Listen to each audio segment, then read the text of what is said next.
Jake Tapper, financial opportunist, cover-up culprit, or just plain duped. The world is full of men who sell truth as though it were a trinket in the marketplace, a token to be bartered, reshaped, or hidden at will. Jake Tapper is one of those men. Lately, he has done countless media interviews promoting his book. According to excerpts from Original Sin, President Biden's Decline, Its Cover-Up, and His Disastrous Choice to Run, Tapper attempts to rewrite the very history he once helped obscure. The book would be more aptly titled Original Spin.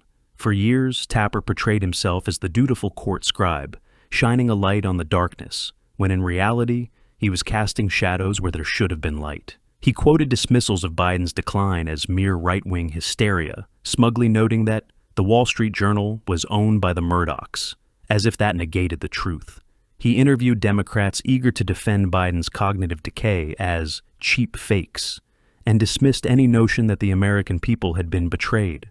Now, with Biden's mental and physical decline laid bare for the world to see, Tapper now attempts to rebrand himself as the truth teller, the man who wasn't willfully blind to Biden's decline, but merely duped by White House staffers.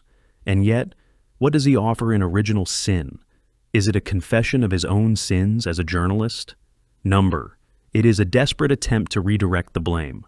The media was not negligent, Tapper implies. They were misled. But misled by whom? Was it the Democratic operatives who swore Biden was fit for duty? Was it Dr. Jill Biden, as she insists on being called?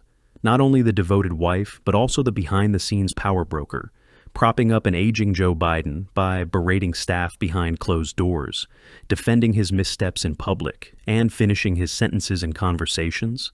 Tapper's book is a monument to evasion, a masterpiece of moral cowardice. He pretends that the media's failures were not acts of willful deceit, but rather innocent oversights. Yet we know the truth. It was Jake Tapper, along with the chorus of legacy media puppets, who handed Joe Biden a shield of obfuscation and called it armor.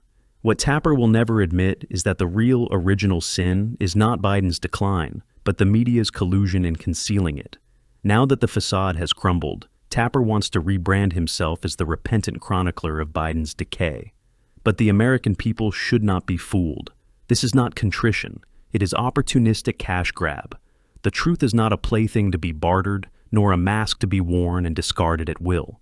It is an unyielding, uncompromising force, and in its presence men like Jake Tapper will always be exposed.